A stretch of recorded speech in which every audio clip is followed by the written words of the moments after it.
seolah TNI mengintimidasi, mengintervensi, menghambat kebebasan eh, aktivitas kampus dan sebagainya dan sebagainya.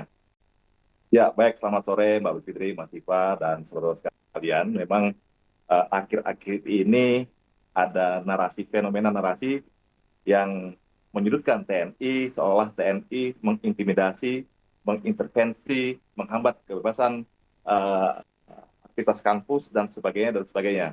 Tapi yang perlu kita jelaskan di sini bahwa kegiatan-kegiatan Babinsa yang di UIN Wali Songo, kemudian di Dandim yang di UI, janganlah berpikiran bahwa TNI mengintervensi atau mengintimidasi.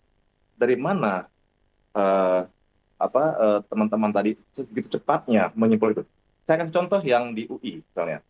Hmm. Di UI itu Dandim menerima WA untuk ajak berdiskusi oleh seorang mahasiswa inisialnya F dan Kabakam UI berinisial AR.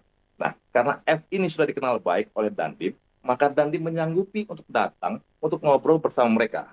Tidak ada rencana Dandim untuk mengintervensi apapun, mencampuri urusan diskusi yang ada di kampus itu.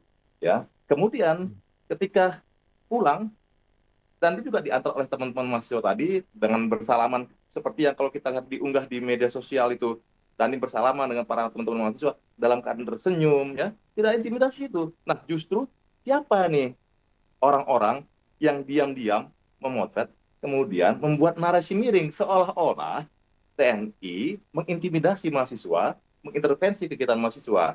Tidak ada. Kemudian yang kasus di UIN Wali Songo, nah, permasalahan itu ya, Pak Hmm. Rokiman itu satu Rokiman datang ke sana itu karena memang itu wilayah dia, Desa Tambak Sari. Dia adalah Babinsa di situ yang mempunyai kewajiban untuk memonitoring wilayah, apapun yang terjadi di wilayah itu dia harus tahu. Dan kebetulan seperti pengakuan yang bersangkutan karena sudah kami tanya juga bahwa karena baru selesai libur Lebaran dan dalam suasana Idul Fitri, dia ingin bersilaturahmi dengan teman-temannya yang ada di sana, ada para security, teman-teman yang memang sudah biasa karena memang dia adalah Babinsa di sana. Tetapi seolah-olah dinarasikan bahwa dia sedang memantau kegiatan mahasiswa di sana karena diduga ada seorang berpakaian hitam yang ketika kegiatan diskusi di UNW Songo langsung Hmm. dituduh bahwa itu adalah Intel TNI. Dari mana bisa menyebut bahwa itu Intel TNI? Tidak ada di situ kegiatan TNI. Nah, silakan. Sorry saya potong Pak. Konteks monitoring di kampus itu batasannya sampai di mana untuk kasus di UIN Semarang ini Pak? Lah, dia tidak memonitoring kampus. Jadi Rokiman itu hanya datang karena hari-harinya memang dia di situ. Desa Tambak Sari itu adalah tugas dan tanggung jawab dia untuk memonitoring wilayah. Dan dia Hmm. hanya bertemu dengan security yang di depan untuk bersilaturahmi. Karena kan baru apa namanya dalam rangka Idul Fitri saja gitu ya. Dan dia ada di parkiran tidak masuk ke dalam areal kampus atau di auditorium itu.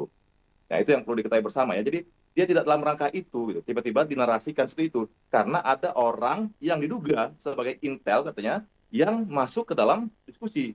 Nah, itu siapa? Nah, kan ada fotonya, ada gambarnya. Silakan cari. Dan tidak ada anggota TNI yang diperintahkan untuk itu sampai hari ini. Hmm. Gitu ya. Hari ini TNI itu sudah berbeda dengan TNI Orde Baru ya. TNI kami mendukung supremasi sipil, mendukung hidup di alam demokrasi. Kemarin ada contoh yang bagus antara kerjasama antara mahasiswa dengan TNI seperti yang di Sumatera Utara. BEM, beberapa universitas di Sumatera Utara berdiskusi, mengadakan seminar bersama-sama dengan Pangdam dan Kodam di sana. Itu contoh-contoh yang bagus kerjasama antara TNI dengan mahasiswa. Termasuk misalnya dari kami juga beberapa kali diminta untuk mengajar, dijadikan narasumber di kampus. Kami juga menggunakan seragam seperti ini. Tidak itu bukan bagian dari intervensi, bahkan kami diundang untuk itu, untuk menjadi narasumber, kan tidak masalah di situ dalam lingkungan akademik ya, dalam batasan lingkungan akademik ya. Kemudian juga misalnya, oh kenapa sih TNI harus masuk kampus dengan menggunakan seragam, kami trauma. Lah ini enggak, seragam kami sama seperti seragam yang juga misalnya oleh teman-teman ojek online, seragam PLN, ya nggak ada masalah masuk kampus gitu. Karena justru dengan kami menggunakan seragam berarti identitasnya jelas, pangkatnya jelas, dari satuannya jelas, bisa di tracking, bisa dicari di mana orang itu berada gitu ya. Jadi saya berharap kepada teman-teman mahasiswa juga tidak usah takut yang berlebihan. Ya. Justru kami sangat berharap bahwa kampus itu adalah mitra strategis karena teman-teman mahasiswa punya nalar yang kritis untuk dalam berpikir dan bertindak gitu ya. Justru sampai saat ini kami membuka kesempatan kepada teman-teman mahasiswa yang sudah lulus nanti masuk menjadi perwira prajurit karir.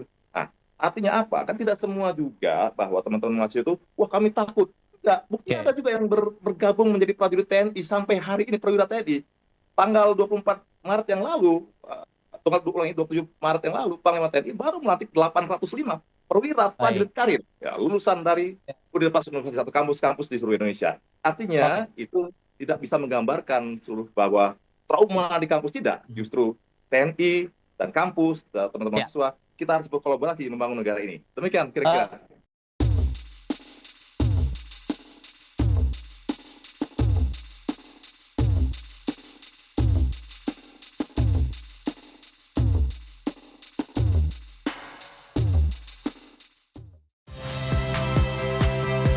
Saya Priska Clarissa. Saksikan program-program Kompas TV melalui siaran digital, pay TV, dan media streaming lainnya. Kompas TV, independen, terpercaya.